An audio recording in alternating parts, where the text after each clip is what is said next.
Hi, I'm Pat Kiernan. This is Pat's Papers. We go through the nation's newspapers every weekday morning to thin it out, to cut through the clutter, to give you some of what we think is most relevant for you to read in the morning. Here's some of what we found for you today. Almost every newspaper in the country is leading with a story about the events on the Gaza Strip. As the Washington Post front page story went to press, the number of Palestinian deaths was up to 300. Israel says it is prepared for an extended campaign with the goal of breaking the military capacity of Hamas.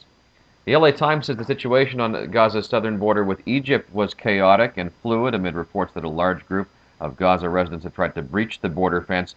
Egypt has kept that border sealed for more than a year. The Barack Obama transition team choosing its words carefully on this topic. The Chicago Tribune says the action by Israel further complicates Obama's challenge to achieve a Middle East peace. The Obama team says middle-class tax cuts are on track heading into the new year. On Meet the Press yesterday, senior advisor David Axelrod says those cuts will be part of an economic package that will leave a lasting footprint. Obama hopes lawmakers will give him a stimulus bill to sign soon after he is sworn in on January 20th. On the front page of USA Today, there's a report that the number of people trying to sneak into the U.S. along the Mexican border is at a 40-year low. Tougher enforcement is one factor, but just as significant as the weak economy. Mexicans will not take the risk to get to the U.S. if there isn't a good chance that there is a job waiting for them. Also on the theme of the economy from USA Today, if you can't make money at work, you can try making it yourself. Arrests for counterfeiting are at a 5-year high. One Secret Service agent says they have seen college students try to pass fake 20s to buy pizza.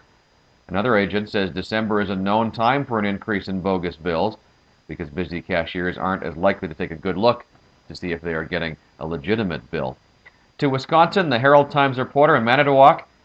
Two front-page economy stories here. One's about the scrap metal business. Steel scrap that was 30 cents a pound earlier this year is about a nickel a pound now.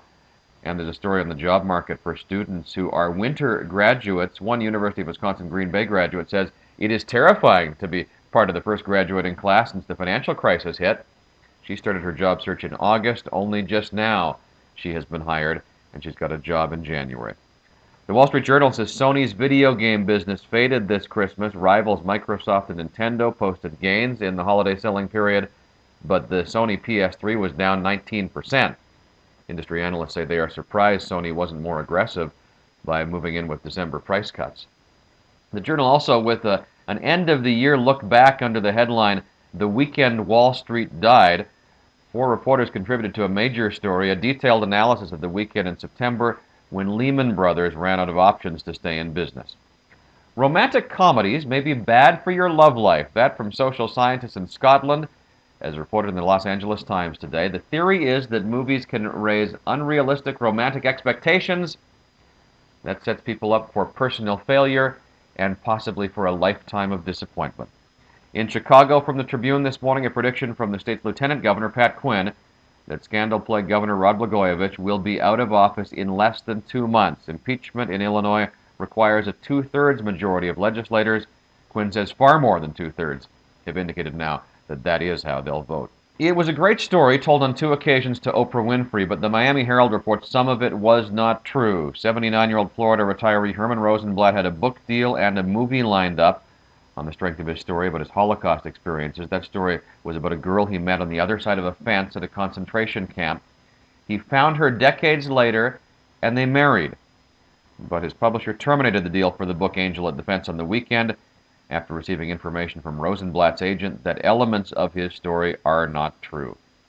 In the Washington Post, a study released today on teens and sex finds those who pledge to remain virgins until marriage are just as likely to have premarital sex, and in fact are 10% less likely to use condoms or other forms of birth control when they do it.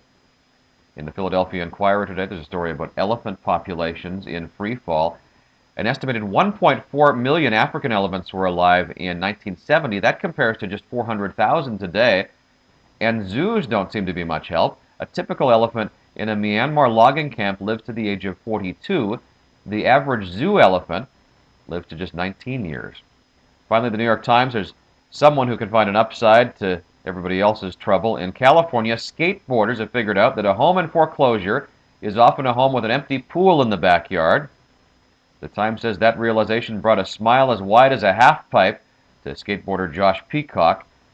The online version of the Times includes a slideshow with pictures of deserted pools that have become private skateboarding parks.